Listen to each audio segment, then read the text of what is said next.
بڑی غلط فہمیاں تھیں وہ عوام کی دور ہو گئی ہیں. گزشتہ دور حکومت میں دیکھ لیں عمر باب, گزشتہ دور حکومت میں اگر آپ دیکھ لیں تو معاشی معاملات میں جب بھی کوئی بحرانی کیفیت سے نکالنے میں اس وقت بھی آرمی چیف نے کردار ادا کیا.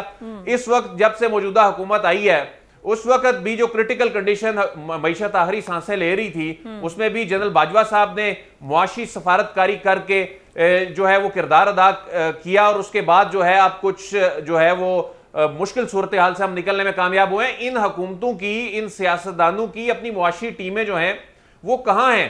اگر کوئی بہتری ہو سکتی ہے تو اس پہ پھر سیاست شروع کر دی جاتی ہے. تو یہ عوام کو ریلیف 4 مہینوں میں نہ ملنا تھا, مجھے تو لگ رہا ہے کہ اگلے 4 برسوں میں بھی شاید یہ ریلیف نہ ملے. کہ آپ کا جواب آ گیا, آپ سمجھتے ہیں نہ ان 4 مہینوں میں عوام کو ریلیف ملا ہے نہ اگلے آنے والے 4 برسوں میں آپ کی نظر میں عوام کو ریلیف مل سکتا ہے. سعد رسول صاحب, عدیل وڑائی صاحب نے جو بات کی وہ درست کی کہ معیشت پر سیاست نہیں کرنی چاہیے, لیکن افسوس کے ساتھ سابقہ حکومت ہو یا موجودہ حکومت ہو ان کا طرز عمل ہم نے ایسا ہی دیکھا. کیوں نہ حساب مانگیں ہم اس اتحادی حکومت سے جسے اقتدار میں آنے کی اتنی جلدی تھی, اس کے لیے انہوں نے جو کچھ کیا وہ سب کے سامنے ہے. 4 ماہ میں کیا کوئی ریلیف بھی دے سکی ہے یہ حکومت عوام کو؟ دیکھیں میں عدیل وڑائی صاحب کی بات سے اتفاق کرتا ہوں, خاص طور پہ جو انہوں نے ملٹری ڈپلومیسی والی بات کی اور جو اس کے اندر فوج کا کردار رہا پچھلے کچھ عرصوں کے اندر ملٹری ڈپلومیسی سے ہماری اکنامک کنڈیشن کو ایڈریس کرنے کا. لیکن جو بات آپ کر رہی ہیں یہ بات بالکل درست ہے. عدیل صاحب کی یہ بات, میں اس بات سے اتفاق نہیں کرتا کہ ہمیں ان سے حساب اس طرح کلیئرلی نہیں مانگنا چاہیے. سوال بڑا سمپل ہے. ہم یہ نہیں کہتے کہ آپ 4 مہینے میں اکانومی کو ٹھیک کر دیں. یہ کسی کا بات نہیں ہے. کوئی پاکستان میں یہ نہیں کہہ رہا تھا کہ 4 مہینے میں یہ اکانومی بالکل ٹھیک ہو جائے گی یا اس اکانومی کو کوئی نیا سہارا مل جائے گا. بات یہ کر رہے ہیں کہ جو اکانومی آپ کو ملی تھی, چلیں آپ 4 مہینے میں اس کو ٹھیک نہیں کر سکتے, ہم آپ سے نہیں کہتے کہ ٹھیک کریں, اس کو جتنا خراب کیا اس کا تو حساب دے دیں. آپ کو جب ڈالر ملا تھا 180-85 کے اوپر, تو چلیں اگر آج بھی 190 کے اوپر ہوتا تو ہم کہتے کہ جی آپ بہتری نہیں لا سکے. 85 پہ ملا تھا, آج 185 پہ ملا تھا, آج 190 ہے, تو یہ حکومت کوئی بہتری نہیں لا سکی. لیکن اس نے کوئی مصمم اس کے اندر خرابی بھی نہیں ڈالی. جو ہم نمبرز اس وقت دیکھتے ہیں, عدیل وڑائی صاحب میرے سے بہت بہتر جانتے ہیں, لوگوں کے جو بھی بجلی کے بل آئے ہیں, ایسے لوگ جن کا کہ بجلی کا ٹوٹل بل جو ہے وہ 800,000 1,500 روپے ہے, اس کے اوپر 10,000 روپے کے ٹیکسز لگے ہوئے ہیں. مجھے کسی شخص نے فون کیا, اس نے کہا کہ, اور یہ جینوئن بات ہے, مجھے کسی نے فون کیا اور اس نے کہا کہ جی ہمارے گاؤں میں میرا یہ بجلی کا بل آیا ہے, اس کے اندر 4,500 روپیہ میرا بل ہے اور اس کے اوپر 16,000 روپیہ ٹیکسز لگا کے تو 20,000 روپیہ حکومت ہم سے کلیکٹ کر رہی ہے.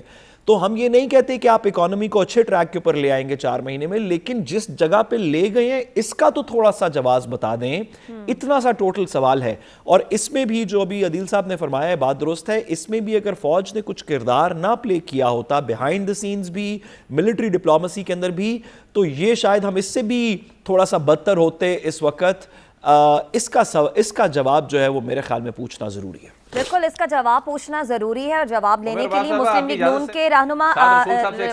کے رہنما طارق فضل چودھری صاحب, عدیل وڑائی صاحب ہمارے ساتھ موجود ہیں, ان سے بھی بات کرتے ہیں, ان سے آپ لوگ بھی سوال کر سکتے ہیں. طارق فضل چودھری صاحب بہت شکریہ آپ کے وقت کا. سر سب سے پہلے تو یہ بتائیں کہ آپ لوگ اقتدار میں آئے تھے عوام کو ریلیف دینے کے لیے, لیکن اقتدار میں آنے کے بعد آپ لوگوں کو معلوم ہوا کہ معاشی کیا صورتحال ہے, مشکل فیصلے آپ لوگوں نے لیے, عوام پر مہنگائی کا بوجھ پڑا, مزید بھی پڑ سکتا ہے, لیکن آپ لوگ یہ کہہ رہے ہیں کہ جناب 2 مہینوں میں مہنگائی میں کمی آ جائے گی. حکومت ایسے کون سے اقدامات کرنے جا رہی ہے جس کی بنیاد پر حکومتی رہنماؤں کی جانب سے یہ دعوے کیے جا رہے ہیں؟ بسم اللہ الرحمن الرحیم, بہت شکریہ آپ کا. دیکھیں اس میں کوئی شک نہیں ہے جو آپ نے بات کی ہے کہ بڑے مشکل فیصلے جو ہیں وہ لینے پڑے ہیں, اور وہ ایک مجبوری تھی, اور اس میں جو بھی اعداد و شمار رہے ہیں معیشت کے وہ تمام کے تمام عوام سے شیئر بھی کیے جاتے رہے. اور آج اگر حکومت جو ہے کانفیڈنٹ ہے اس بات پہ کہ حالات انشاءاللہ تعالی بہتر ہوں گے, تو اس کی سب سے بڑی وجہ یہ ہے کہ ہماری جو بین الاقوامی مالیاتی اداروں کے ساتھ جو معاہدے ہو چکے ہیں اور جو ہمارے برادر اسلامی ممالک کے ساتھ پورا ایک بلاک کی شکل میں جو ان سے مختلف جگہوں پہ ملاقاتیں ہوئی ہیں، مختلف ممالک کے سربراہان سے ملاقاتیں ہوئی ہیں، تو اللہ تعالیٰ کے فضل سے جو ایک آپ کہیں گے ایکیوٹ ایک معاشی بحران تھا، اس سے انشاءاللہ تعالیٰ بہت جلد پاکستان نکل جائے گا.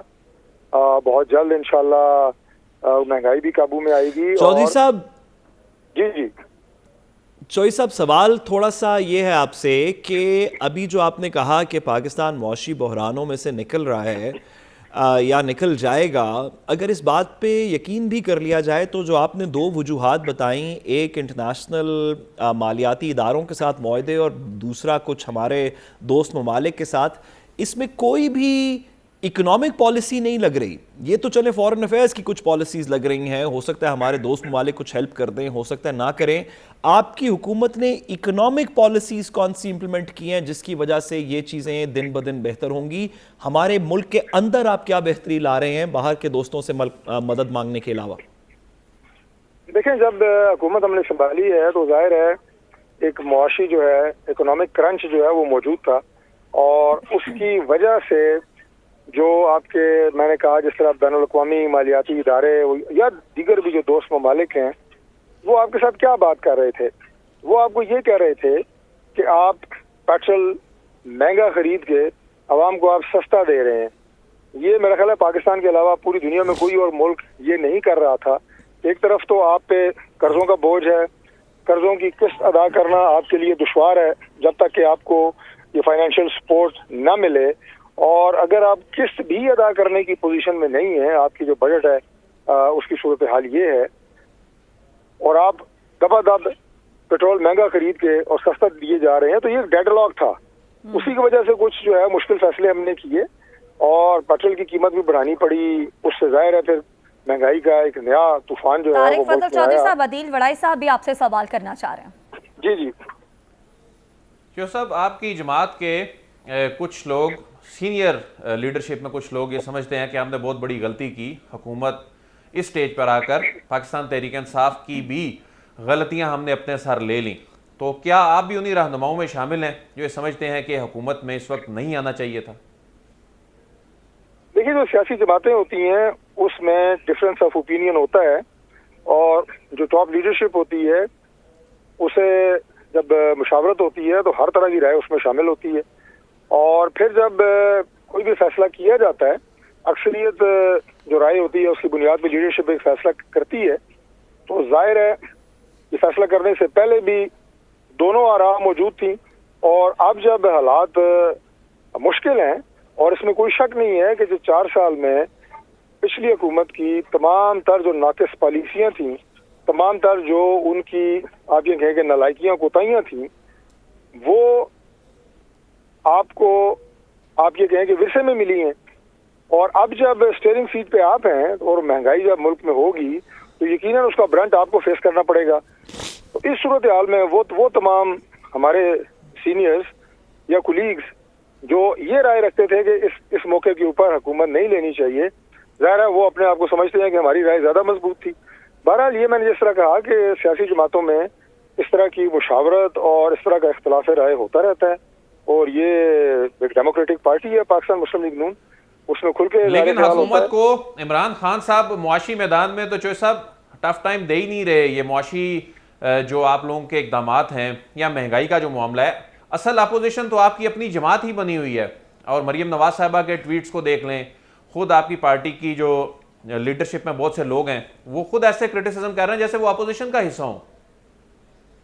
دیکھیے، جب میں خود بھی جب پیٹرول کی قیمتیں آخری بڑھی ہیں تو میڈیا پہ میں نے جب بھی اس سوال کا جواب دیا تو میں نے کہا جی کہ میں اس بات کو ڈیفینڈ نہیں کر سکتا کہ مفتاح اسماعیل صاحب نے اس وقت جب پوری عالمی منڈی میں پیٹرول کی قیمتوں میں کچھ کمی ہوئی ہے تو پاکستان میں بھی یا تو وہ ریٹ برقرار رہتا یا اس میں کمی کی جاتی. اس کو آپ یہ نہ کہیں کہ اپوزیشن ہے. میں سمجھتا ہوں کہ ایک اچھی بات ہے کہ سیاست میں ایسا ٹرینڈ ہے کہ آپ اگر اپنی آپ کی حکومت بھی اگر اسی کو پالیسیز ایسی ہیں جو عوام کے حق میں نہیں ہیں یا عوام جن سے پریشان ہے، اور ہم عوامی لوگ ہیں، دن رات عوام سے ہمارا رابطہ ہوتا ہے، تو یہ بات اپنی قیادت تک پہنچانا، اپنی کابینہ کے ممبران تک پہنچانا، یہ سے آپ اپوزیشن نہیں کہہ سکتے، اسے آپ یہ کہہ سکتے ہیں کہ ہم ڈیفینیٹلی پوائنٹ آؤٹ کرتے ہیں کہ جہاں ہمیں نظر آتا ہے کہ طارق فضل چودھری صاحب بالکل آپ درست فرما رہے ہیں کہ ظاہر ہے حکومتی جو فیصلے ہوتے ہیں حکومتی ارکان بھی ان پر تنقید کرتے ہیں، لیکن ایک یہ بھی تاثر زور پکڑ رہا ہے کہ شاید مسلم لیگ نون ایک نیا بیانیہ بنانے جا رہی ہے کہ جتنے بھی وہ برے کام ہیں وہ شہباز حکومت کر رہی ہے، جو نواز شریف ہے، مریم نواز ہیں، یہ گروپ جو ہے ان اقدامات کی تائید نہیں کر رہا بلکہ ناراضگی اور غصے کا اظہار کر رہا ہے۔ کیا یہ نیا بیانیہ بنا کر آپ لوگوں کو جو نقصان ہوا ہے اسے کم کرنے کی کوشش کر رہے ہیں آپ لوگ؟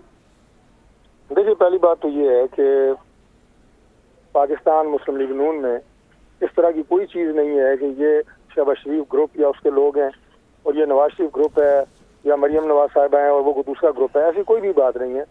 پاکستان مسلم لیگ نون کی جو قائد ہیں وہ میاں محمد نواز شریف صاحب ہیں، شہباز صاحب صدر ہیں، ملک کے اس وقت پرائم منسٹر ہیں، مریم بی بی ہماری نائب صدر ہیں، اور اس کے بعد ہماری تمام اور سینئر قیادت ہے، ہماری کولیگز ہیں، ہم سب ایک کشتی میں سوار ہیں۔ ہمیں یہ پتہ ہے، میں آخری بات کر دوں آپ کے اس سوال کے جواب میں، ہمیں پتہ ہے کہ ہم سب اس کشتی کے سوار ہیں۔ اگر یہ کشتی تیرے گی پھلے پھولے گی تو وہ پوری جماعت کی ایفرٹ سے ہوگا۔ ایسا نہیں ہو سکتا کہ ایک ہی کشتی میں بیٹھ کے کچھ لوگ اسے ڈبونے کی کوشش کر رہے ہوں، کچھ لوگ چپو چلا رہے ہوں، تو آپ کو پتہ ہے کہ ایسی کشتی کنارے نہیں لگتی۔ ابھی جب آپ بات کر رہے تھے یہی ایفیکٹولی سوال تھا رباب کا بھی اور عدیل وڑائچ صاحب کا بھی، کہ ابھی جب آپ بات کر رہے تھے تو آپ نے کہا کہ میں مفتاح اسماعیل صاحب کے فیصلے سے اتفاق نہیں کرتا ہے، میں اس کو ڈیفینڈ نہیں کر سکتا کہ عالمی منڈی میں تیل کی قیمت کم ہو رہی ہے تو پاکستان میں کیوں بڑھ رہی ہے۔ آپ کیوں نہیں کہتے کہ یہ نواز شریف صاحب کا فیصلہ تھا، کیونکہ آپ کی پارٹی میں تو وہ قائد ہیں اور سارے فیصلے تو وہ کرتے ہیں۔ لگتا یہ ہے کہ جو فیصلہ عوام کو پسند نہ ہو اس کو آپ مفتاح اسماعیل صاحب کا فیصلہ یا شہباز شریف صاحب کا فیصلہ کہہ دیتے ہیں، اور صرف جہاں پہ عوام تھوڑی سی قائل ہو وہاں پہ نواز شریف صاحب کا فیصلہ ہے۔ آپ نے کہا کہ ایک کشتی ہے، اس کا ایک سربراہ ہے، تو کیا پیٹرول کی قیمت بڑھانے کی اس مہنگائی کے طوفان کی رسپانسبلٹی پھر نواز شریف صاحب پہ اینڈ ہوتی ہے، مفتاح اسماعیل صاحب پہ تو نہیں ہوتی؟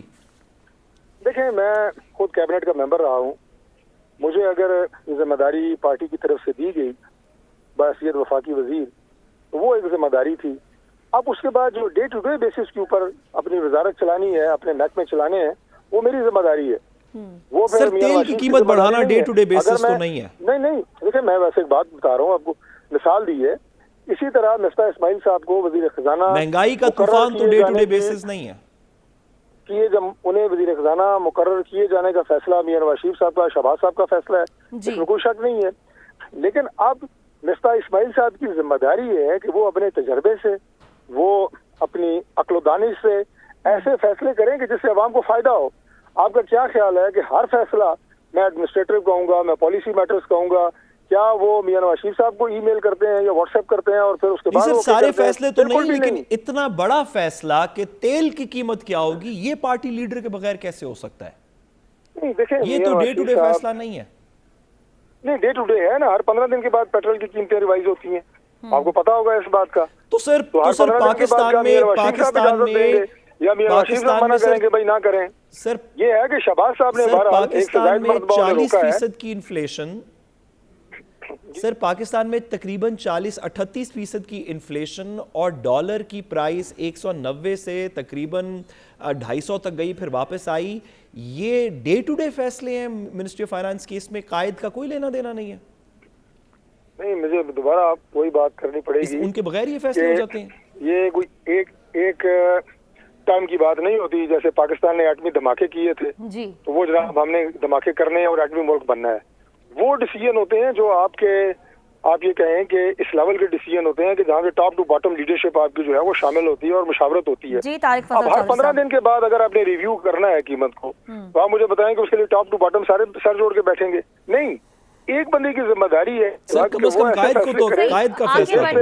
سعد رسول صاحب، طارق فضل چودھری صاحب نے آپ کے سوال کا جواب دیا، پروگرام میں آگے بڑھتے ہیں۔ طارق فضل چودھری صاحب، ایک جو بات ہو رہی ہے سیاسی حلقوں میں، لوگ پوچھ رہے ہیں کہ سابق صدر آصف علی زرداری صاحب کہاں ہیں، مولانا فضل الرحمان صاحب کہاں ہیں؟ نون لیگ تو فرنٹ فٹ پر ہے، فرنٹ فٹ پر آ کر فیصلے بھی لے رہی ہے، اس کا نقصان بھی اٹھا رہی ہے، تو یہ دو اہم شخصیات مختلف سیاسی جماعتوں کے جو اس پی ڈی ایم حکومت کا حصہ ہیں، کیا وہ بھی آپ لوگوں کی مشاورت میں شامل ہوتے ہیں؟ کیونکہ منظر سے تو غائب نظر آ رہے ہیں۔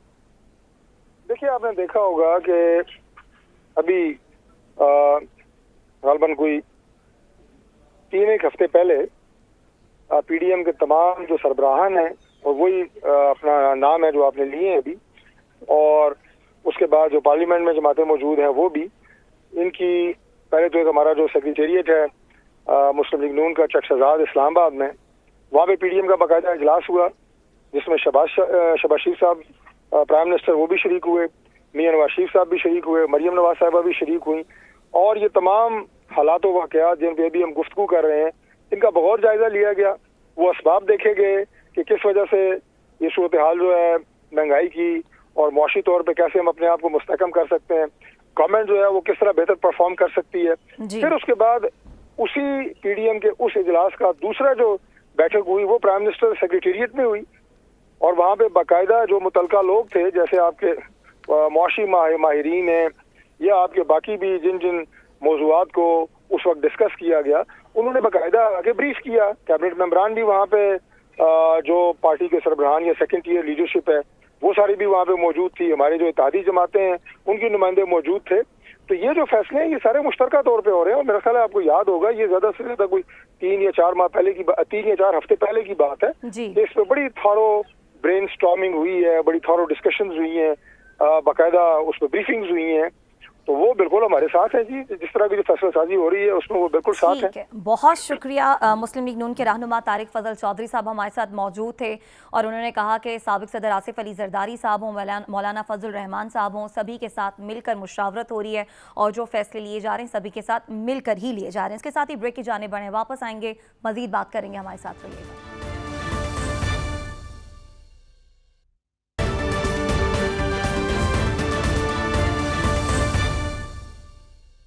ویلکم بیک ناظرین۔ پاکستان تحریک انصاف احتجاجی سیاست کے موڈ سے باہر نہیں نکل رہی۔ عمران خان صاحب کی پاپولیرٹی کے گراف کو ایک طرف رکھیں تو اس طرز سیاست سے فائدے کے بجائے تحریک انصاف کو نقصان ہو رہا ہے، اور یہی وجہ ہے کہ تحریک انصاف کو خطرہ ہے مائنس عمران کا۔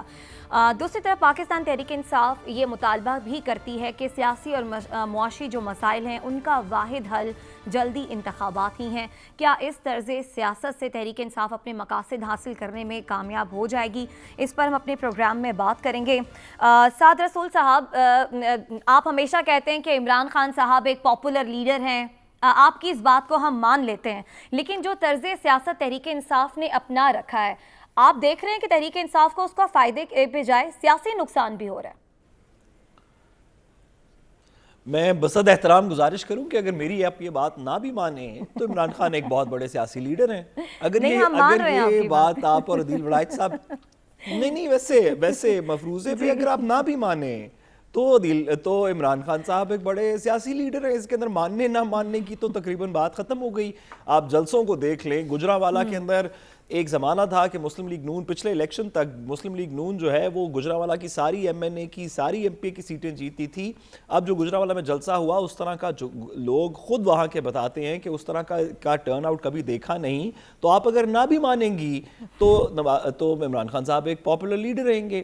یہ جو بات ہے عمران خان صاحب کو ان کی پاپولیرٹی کے اس بلج کے اوپر، جہاں پہ وہ اس وقت اپنے وزیر اعظم کے ٹائم سے 2018 کے الیکشن کے ٹائم سے بھی زیادہ پاپولر نظر آ رہے ہیں، وہاں پہ ان کی ایک پولیٹیکل سٹریٹجی، ایک نیریٹو لے کے گیا جس نیریٹو سے آپ نے بھی ڈس ایگری کیا، میں نے بھی کیا، عدیل صاحب نے بھی کیا، بہت سے دنیا نے کیا، مختلف اوقات پہ ہم نے مختلف ٹائم پیریڈز پہ ان سے ڈس ایگری کیا۔ میں نے اسی پروگرام کے توسط سے بہت دفعہ یہ کہا آپ کے ساتھ ہی کہ میرے خیال میں عمران خان صاحب یہ ٹھیک نہیں کر رہے یا وہ ٹھیک نہیں کر رہے، لیکن ہماری تنقید کے باوجود وہ جو بھی کرتے رہے عوام نے اس کو رسپونڈ کیا۔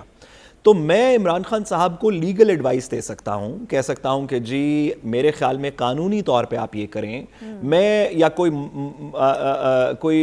اکنامکس کا ایکسپرٹ انہیں معاشی ایڈوائس دے سکتا ہے کہ آپ یہ کریں، کوئی انرجی کا ایکسپرٹ انہیں انرجی کی ایڈوائس دے سکتا ہے، لیکن سیاست پہ ہم ان کو کیا ایڈوائس دیں کہ ان کا نیریٹو کیا ہونا چاہیے؟ جو نیریٹو آپ نے بنایا یا میں نے بنایا یا عدیل صاحب نے بنایا، اس سے ان کا اپنا نیریٹو، اور ہم نے عمران خان سے ڈس ایگری کیا، اس کے باوجود ان کا نیریٹو پاپولر ہے، تو سیاست پہ ہمیں ان کو نیریٹو کی ایڈوائس نہیں دینی چاہیے۔ ہاں دیگر ٹیکنیکل ایشوز پہ جس میں وہ ایکسپرٹ نہیں ہیں ہم ضرور یہ کہہ سکتے ہیں کہ وہ غلط کر رہے ہیں. سیاست پہ میرے اگر میں باہر ابھی جا کے 0 پوائنٹ کھڑا ہو جاؤں اور کہوں کہ میرے لیے کتنے لوگ نکلیں گے تو میرا خیال ہے کہ عدیل وڑائچ صاحب بھی مشکل سے ادھر پہنچیں گے.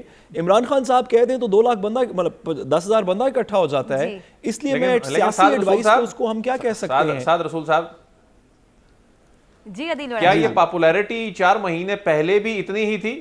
اگر نہیں تھی تو اس کی کیا وجہ تھی؟ نہیں تھی میرے خیال میں عمران خان صاحب نے ایک آپ کی بات بالکل درست ہے. 4 مہینے پہلے بالکل اس طرح کی پاپولیرٹی نہیں تھی. 2 مختلف چیزیں میرے خیال میں پچھلے 4 مہینے میں ہوئی ہیں.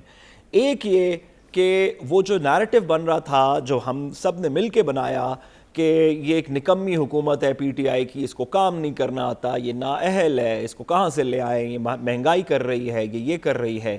اور اس نیریٹو کا ایک دوسرا پہلو تھا کہ اگر بڑی تجربہ کار حکومت شہباز شریف صاحب وغیرہ کی آ جائے تو اس کو بہتر کر لے گی.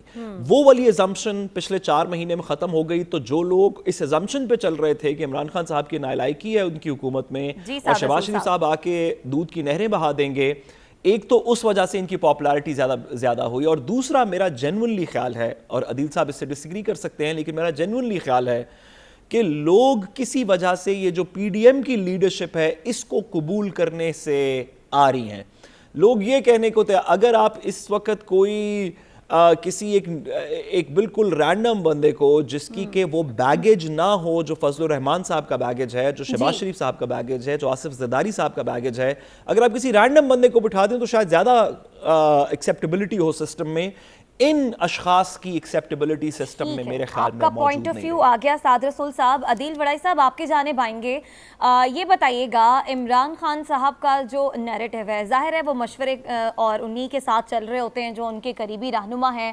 آپ اسلام آباد میں موجود ہیں, اندر کی خبریں آپ کے پاس بھی بڑی ہوتی ہیں. یہ بتائیں کہ ان کے جو ہم نوا ہیں, ان کے جو رہنما قریب ہیں, وہی عمران خان صاحب کو یہی مشورہ دے رہے ہیں کہ جناب چونکہ آپ کا جو مزاحمت کا نیریٹو ہے عوام میں پاپولر ہو رہا ہے لہٰذا آپ کو اسی کو لے کر چلنا چاہیے, یا پھر آپ بھی سمجھتے ہیں کہ بڑے لیڈر کو بھی مزید سمجھداری کا مظاہرہ کرنا چاہیے اپنی پاپولیرٹی کو دیکھتے ہوئے؟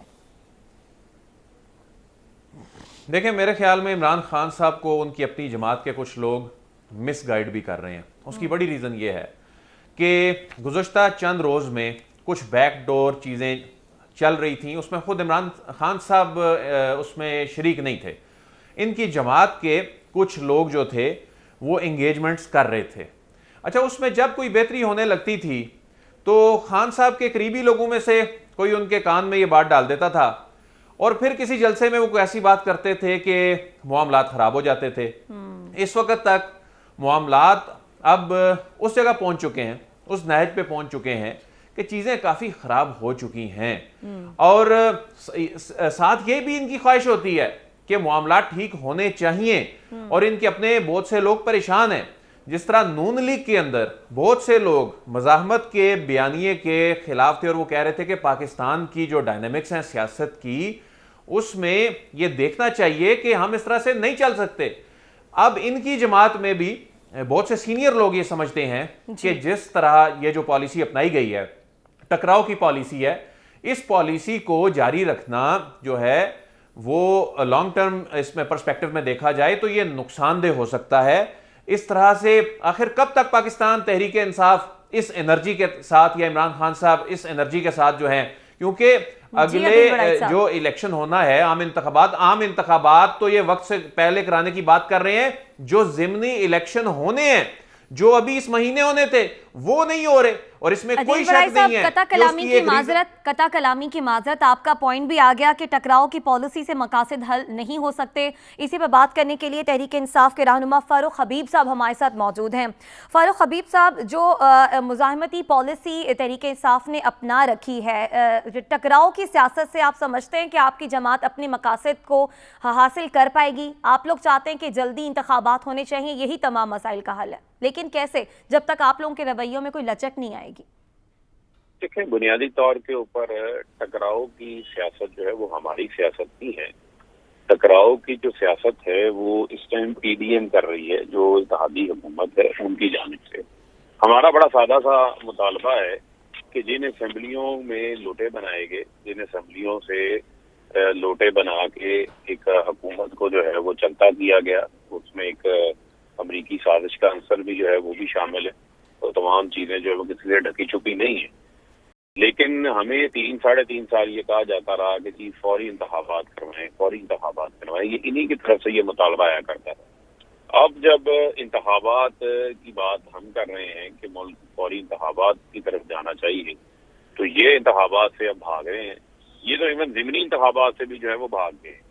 تو لہذا یہ بڑا ضروری معاملہ ہے کہ ملک کو ہم نے مد رکھنا ہے. فاروق حبیب صاحب کوئی اسٹریٹجی سوچی ہے اس بارے میں کہ اگر واقعی اگلے اگست کے اندر الیکشنز ہوں اور پھر سے بارشیں ہو جائیں اور الیکشن کمیشن کہے کہ اب جب تک بارشوں کا پانی اگلے 6-8 مہینے نیچے نہیں جاتا ہم الیکشن نہیں کرائیں گے، تو کیا کریں گے؟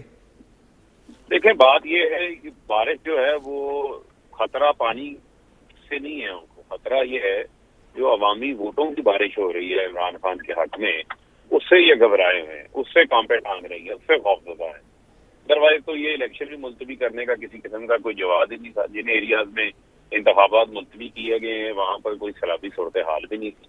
اور میں یہ سمجھتا ہوں کہ ملک کے اندر جو اس میں معاشی عدم استحکام ہے، سیاسی عدم استحکام ہے، ختم ہونا ہوتا تو یہ 5 ماہ میں یہ امپورٹڈ حکومت ختم کر لیتی. ان سے حالات نہیں سنبھل پا رہے. مہنگائی 70 سالہ ریکارڈ ٹوٹ کے 45% کے اوپر پہنچ گئی ہے. بل لوگوں سے جو ہے وہ ادا نہیں کیے جا رہے.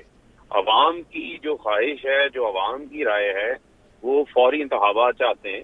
آپ کسی بھی اپنی پسند کے شہر میں، ضلع میں، کسی بھی علاقے میں اپنی میڈیا رپورٹر کو بھیج دیں، وہاں سے آپ عوام کی رائے لے لیں. جتنے سرویز آئے ہیں وہاں پر عوام 60 سے 70% عوام کی یہی رائے ہے کہ ملک کے اندر فوری طور کے اوپر عام انتخابات ہونے چاہیے تاکہ یہ حجانیت کی صورتحال ختم ہو.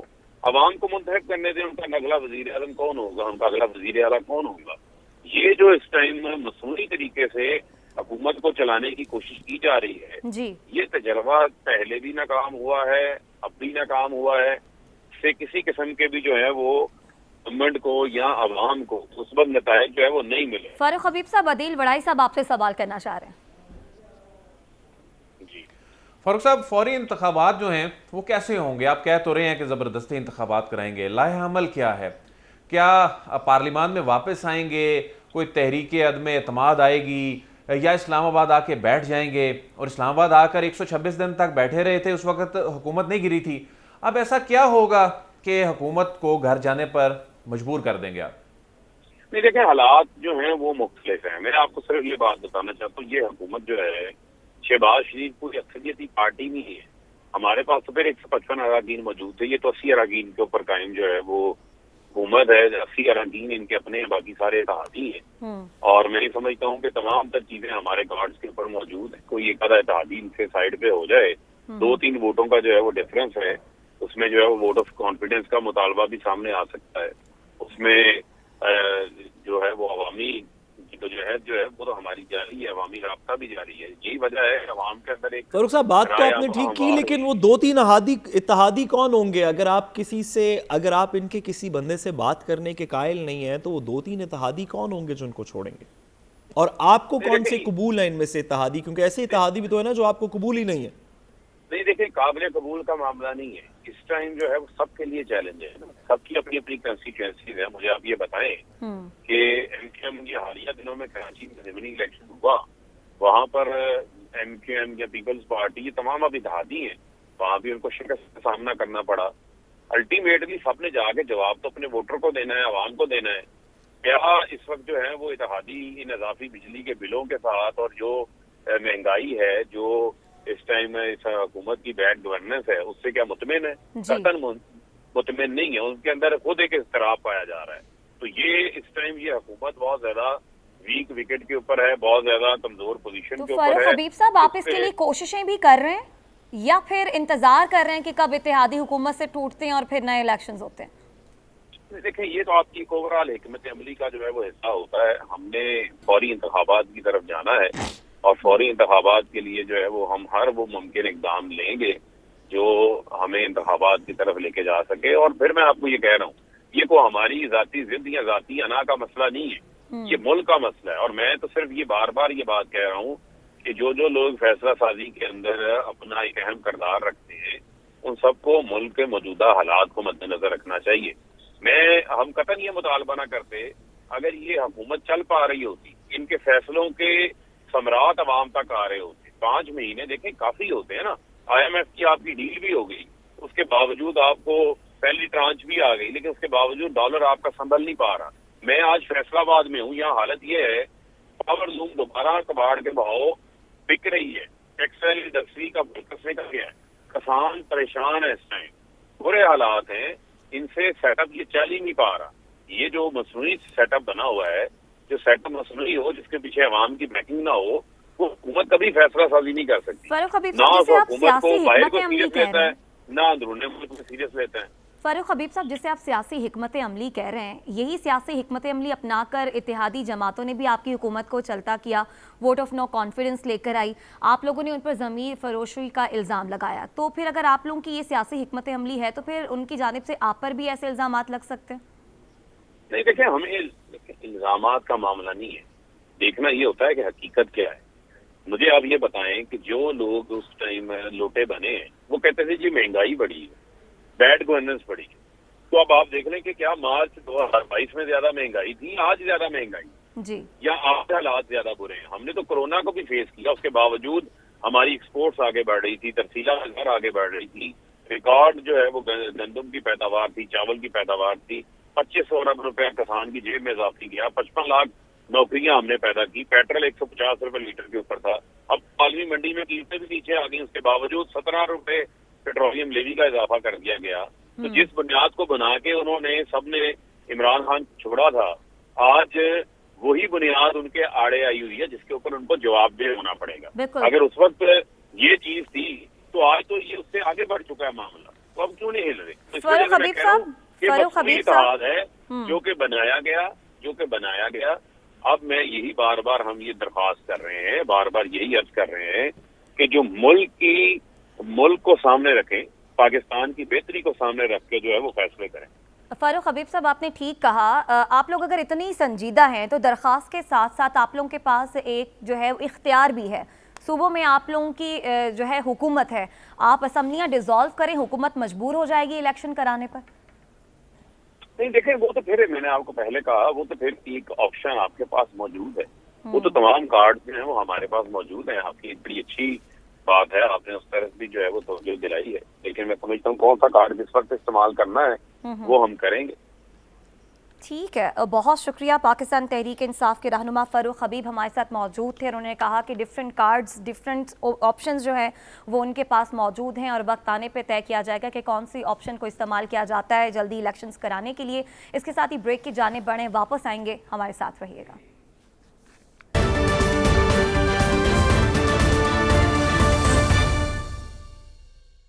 ویلکم بیک ناظرین. سعد رسول صاحب, عدیل وڑائی صاحب, بریک سے پہلے آپ نے حکومتی رہنما کی بات بھی سن لی اور اپوزیشن کے رہنما کی بات بھی سن لی. دونوں رہنماؤں کی باتیں سن کر آپ دونوں نے کیا نتیجہ اخذ کیا؟ کیا ان سیاستدانوں کو اپنی سیاست کی فکر ہے یا کچھ عوام کے لیے بھی آپ لوگوں کو یہ فکر مند نظر آئے؟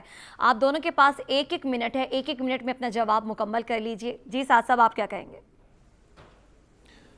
دیکھیں, مجھے تو دونوں کی بات سن کے, طارق فضل چودھری صاحب کی بھی اور پی ٹی آئی کی بھی بات سن کے مجھے تو لگتا ہے کہ عوام کا درد انہیں ساری رات سونے نہیں دیتا. اگر کسی کا بھی کوئی دوسرا کوئی اس میں سے نتیجہ اخذ ہو تو وہ غلط ہوگا. میرا خیال ہے کہ مفتاح اسماعیل صاحب بھی, نواز شریف صاحب بھی, مریم صاحبہ بھی, پی ٹی آئی کی لیڈرشپ عمران خان صاحب, دیگر لوگ, میرا خیال ہے کہ سارا دن صرف عوام کے بارے میں سوچتے رہتے ہیں. یہ آپ اور میں ہی ہیں, کچھ ہماری عقل تھوڑی ناقص ہے, کچھ عوام کی عقل تھوڑی سی ناقص ہے جو کہ ان کی خلوص نیت کو پہچان نہیں سکتے. اس کے اندر کیا شک ہے؟ آپ نے سن نہیں لیا تمام سیاستدانوں کو؟ مولانا فضل الرحمان صاحب سے زیادہ خلوص نیت والا کون شخص بر صغیر میں ملے گا؟ آصف علی زرداری سے زیادہ عوام کا درد رکھنے والا کون شخص ہوگا؟ میرا تو خیال ہے کہ وہ بالکل یہی سوچ رہے ہوں گے, عوام کا درد سوچ رہے ہوں گے. جی عدیل وڑائی صاحب, آپ کو کیا سمجھ آئی ان دونوں رہنماؤں کی باتیں سن کر؟ دیکھیں, دونوں کے پاس معاشی مسائل کا حل نہیں ہے. دونوں, جیسا کہ ہم نے پہلے بھی بات کی, یہ معیشت پر بھی سیاست کر رہے ہیں. اس وقت پاکستان تحریک انصاف کو یہ چاہیے کہ وہ انگیج ہو,